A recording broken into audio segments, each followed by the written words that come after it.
DC Universe Presents #1, written by Paul Jenkins, art by Bernard Chang. This, in general, is an anthology book where each arc we're going to be switching up and talking about a different hero or team or something. And the first one is Deadman. And let me tell you, Deadman is dense, so I'm going to move very quickly through it because I want to be able to talk about it. So we open up.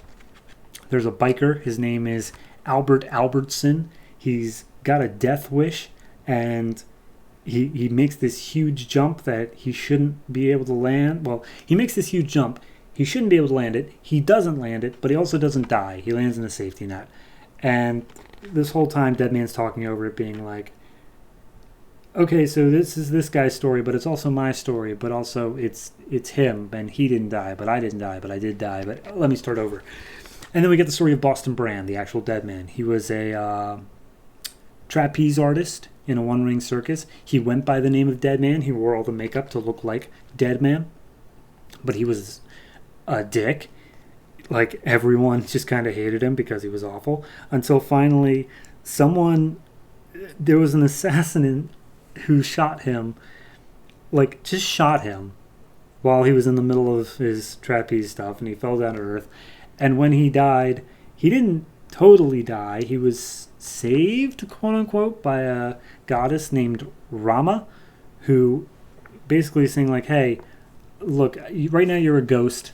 No one can see you, and you have to go and you got to quantum leap everybody. You got to jump into their bodies, and you got to solve their problems. And only once you have helped all these people and made their lives better, then and only then will you do it. You're making up for your bad deeds by doing good deeds. There it is. All right, go back and fix other people's lives.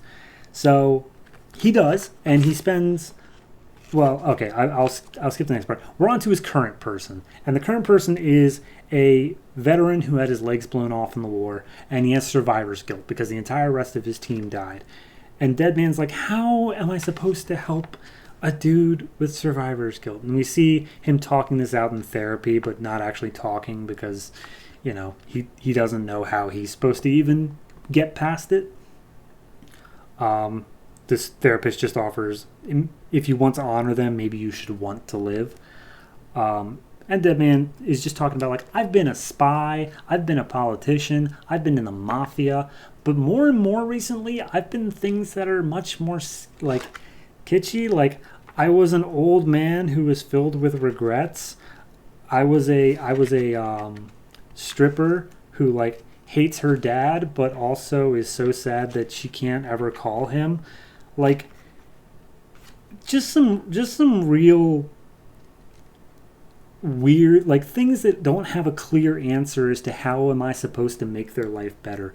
But the thing that's got him worried right now is the fact that none of these people are, like, leaving him. Like, he helps them, but then he still can feel them. He can still feel an attachment to them. And he's like, that doesn't feel right, but I can't contact Rama on demand. She's a goddess. Like, I just show up whenever she wants to, and I really need to talk to her about this.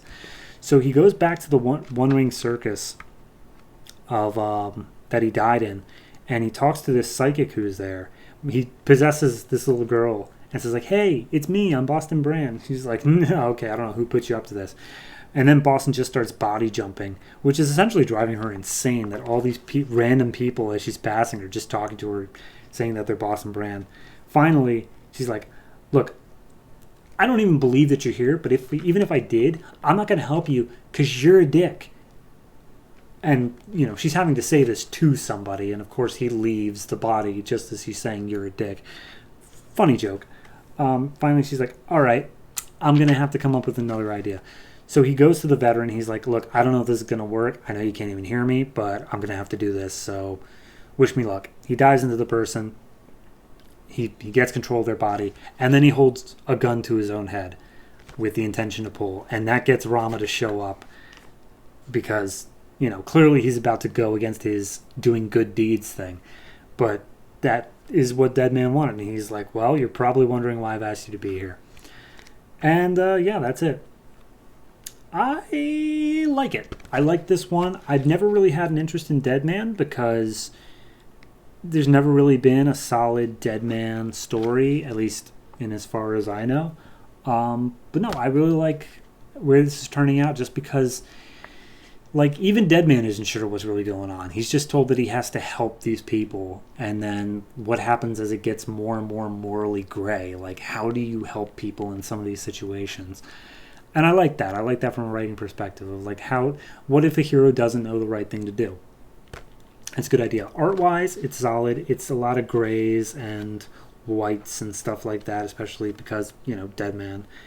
But, like, anytime it's showing this veteran, it's all very dimmed out colors because he's got clinical depression and many different things like that. Like, it fits the mood. Sometimes it's a bit stock standard, but it fits the mood, and I really do like it. Overall, I'm going to give this a 7.5. It's good. I like it. I'm looking forward to where it goes. It could completely lose me because I think just by virtue of this not being its own book, it's going to be a shorter arc. But if it can wrap it up, if it can get a good story going and then wrap it up nicely, more power to it. I'm willing to see where it's going off this first chapter. 7.5. We'll see what Paul Jenkins does from here.